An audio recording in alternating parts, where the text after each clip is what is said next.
Hello friends, ഇന്ന് നമ്മൾ നോക്കുന്നത് നമ്മളെപ്പോഴും ചോദിക്കാറ് കമൻറ്റ് സെക്ഷനിൽ എപ്പോഴും വരാറുള്ളതാണ്. ഡൈവർട്ടർ കാര്യങ്ങൾ എങ്ങനെയാണ്, എത്ര സെൻറ്റിമീറ്ററാണ്, അതല്ലെങ്കിൽ പറഞ്ഞാൽ എങ്ങനെയാണ് അത് കറക്റ്റായിട്ട് പിടിപ്പിക്കേണ്ടത്, എങ്ങനെയാണ് ഭിത്തിയിൽ നിന്ന് പുറത്തേക്ക് ബൾജ് ചെയ്ത് നിൽക്കേണ്ടത് എന്നുള്ള ഡീറ്റെയിൽസ് വീഡിയോ ആണ് നമ്മൾ ഉൾപ്പെടുത്തിയിരിക്കുന്നത്. ആദ്യമേ തന്നെ നോക്കുക, ഇത് സാധാരണ നോർമൽ ടൈപ്പ് ഡൈവർട്ടറാണ്. റൈറ്റ് സൈഡ് നമ്മൾ പച്ചവെള്ളം കൊടുത്തു, ലെഫ്റ്റ് സൈഡ് നമ്മൾ ചൂടുവെള്ളം കൊടുത്തു, ഏറ്റവും മുകളിലായിട്ട് ഷവറിൻ്റെ ഓപ്ഷൻ കൊടുത്തു, താഴെയായിട്ട് സ്പൗട്ട് കൊടുത്തു. ഇത്രയാണ് കോമൺലി വരുന്ന നമുക്ക് ഡൈവർട്ടർ കാര്യങ്ങളൊക്കെ പിടിപ്പിക്കുന്ന രീതി വരുന്നത്. ഇതിനെക്കുറിച്ച് ഡീറ്റെയിൽ ആയിട്ട് വീഡിയോ ചെയ്തിട്ടുണ്ട്. അതിനെക്കുറിച്ച് ഡീറ്റെയിൽ ആയിട്ട് അറിയണം നിങ്ങൾ ഡിസ്ക്രിപ്ഷനിലോ അല്ലെങ്കിൽ ഞാൻ എൻ്റെ വീഡിയോസിലോട്ട് കിടക്കുന്നുണ്ട്, നിങ്ങൾ കയറി നോക്കിക്കഴിഞ്ഞാൽ നമുക്ക് അറിയാൻ സാധിക്കും. ഇതാണ് നമ്മൾ ശ്രദ്ധിക്കേണ്ടത്. ഡൈവർട്ടർ ഉണ്ടാവും ഫിനിഷിംഗ് ലെവൽ, ടൈൽ ഫിനിഷിംഗ് ലെവലിൽ നിന്ന് കറക്റ്റായിട്ട് മാർക്ക് ചെയ്തിട്ടുണ്ടാവും. ഇതിപ്പോൾ ജാഗോറിൻ്റെ എല്ലാ ടൈപ്പും അങ്ങനെ മാർക്ക് ചെയ്തിട്ടുണ്ടാവും. അപ്പോൾ നമ്മൾ ആദ്യമേ തന്നെ ചെയ്യേണ്ടത്, നമ്മൾ ഡൈവർട്ടർ കുത്തി വയ്ക്കുന്നതിന് മുന്നേ, അതായത് ആഴത്തിൽ കുറച്ച് കുഴിച്ച് കാര്യങ്ങളൊക്കെ ചെയ്തതിന് ശേഷം ഫിനിഷിംഗ് വരുന്ന സമയത്ത് കണ്ടോ, ഒരു ടൈലിൻ്റെ കനം എന്ന് ഉദ്ദേശിച്ച് നമുക്കൊരു ബ്ലേഡ് എടുക്കാം. ഒരു ഹാക്സോ ബ്ലേഡിൻ്റെ ഫ്രെയിം നമുക്ക് വരുന്ന സമയത്ത് കണ്ടോ, ഇത്രയാണെന്ന് വിചാരിക്കുക.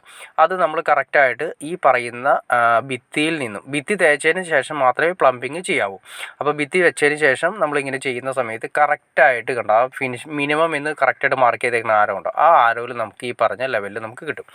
അതങ്ങനെ ചെയ്തിരിക്കണം. കാരണം വെച്ചിട്ടുണ്ടെങ്കിൽ നമ്മൾ ഭിത്തി തേക്കാതെ ഈ പറയുന്ന പ്ലംബിങ് കാര്യങ്ങൾ ചെയ്താൽ നമുക്ക് ഈ ലെവൽ കാര്യങ്ങളൊന്നും കിട്ടില്ല. ലെവലുകൾ കംപ്ലീറ്റ് ചേഞ്ച് ചെയ്ത് പോകാനുള്ള ചാൻസ് കാര്യങ്ങളെല്ലാം കൂടുതലാണ്. അപ്പോൾ ആദ്യമേ തന്നെ ഭിത്തി തൂക്കിൽ റഫായിട്ട് അടിച്ചതിന് ശേഷം മാത്രമേ നമ്മൾ ഡൈവർട്ടർ കാര്യങ്ങളൊക്കെ ഉറപ്പിക്കാൻ പാടുള്ളൂ.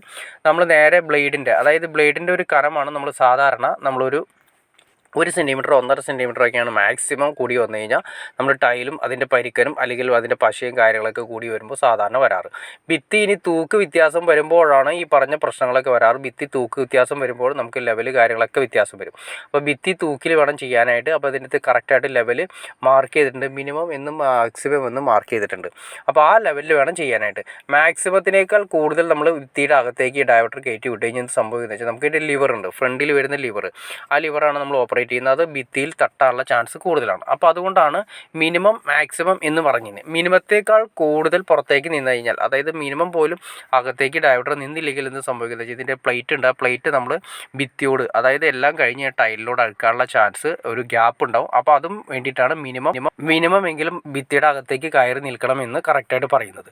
അപ്പോൾ നിങ്ങൾക്ക് ഏകദേശം എങ്ങനെയാണ് ഒരു ഡൈവർട്ടർ സെറ്റ് ചെയ്യേണ്ടതെന്നും ഏകദേശം എത്ര പുറത്തേക്ക് വേണമെന്ന് ഏകദേശം നിങ്ങൾക്കൊരു ഐഡിയ കിട്ടിക്കാണെന്ന് വിചാരിക്കുന്നു. ഇനി എന്തെങ്കിലും ഡൗട്ട്സോ കാര്യങ്ങളുണ്ടെങ്കിൽ തീർച്ചയായിട്ടും കമൻറ്റ് ചെയ്താൽ മതി. നമുക്ക് ഡീറ്റെയിൽ ആയിട്ട് വീഡിയോ ഡീറ്റെയിൽ ആയിട്ട് വേണമെങ്കിൽ എന്തൊക്കെ ചെയ്യണമെന്ന് നിങ്ങളുടെ കമൻറ്റ് സെക്ഷനിൽ അറിയിച്ച് കഴിഞ്ഞാൽ നമുക്ക് ഡീറ്റെയിൽ ആയിട്ട് ഒരു വീഡിയോ ചെയ്യാൻ സാധിക്കുന്നതായിരിക്കും. അത് കൂടാതെ തന്നെ ഇതിപ്പോൾ നമ്മൾ സാധാരണ നോർമൽ ടൈപ്പ് ഡൈവർട്ടറാണ് നമ്മൾ ഉപയോഗിച്ചിരിക്കുന്നത്. തെർമോസ്റ്റാറ്റ് ഡൈവർട്ടർ ഉണ്ട്, അത് കുറച്ചുകൂടി അഡ്വാൻസ്ഡ് ആണ്. അതിനെക്കുറിച്ച് അറിയാൻ താല്പര്യം നിങ്ങൾ കമൻറ്റ് ചെയ്താൽ മതി, നമുക്കൊരു ഡീറ്റെയിൽ വീഡിയോ ചെയ്യാൻ സാധിക്കുന്നതായിരിക്കും. അപ്പോൾ ഓക്കെ ഫ്രണ്ട്സ്, വീഡിയോ ഇഷ്ടപ്പെട്ടെങ്കിൽ തീർച്ചയായിട്ടും ലൈക്ക് ചെയ്തേക്കുക, ഷെയർ ചെയ്തേക്കുക, ചാനലൊന്ന് സബ്സ്ക്രൈബ് ചെയ്തേക്കുക. ചാനൽ സബ്സ്ക്രൈബ് ചെയ്താൽ മാത്രമേ നമുക്ക് ഇതുപോലുള്ള വീഡിയോസ് ചെയ്യാനുള്ളൊരു ഇൻസ്പിറേഷൻ ലഭിക്കുള്ളൂ. അപ്പോൾ തീർച്ചയായിട്ടും ചാനലൊന്ന് സബ്സ്ക്രൈബ് ചെയ്തേക്കുക, ലൈക്ക് കൂടി ചെയ്തേക്കുക, ഷെയർ കൂടി ചെയ്തേക്കുക. ഓക്കെ ഫ്രണ്ട്സ്, അടുത്ത വീഡിയോയിൽ കാണുന്നവരെ ഓക്കെ.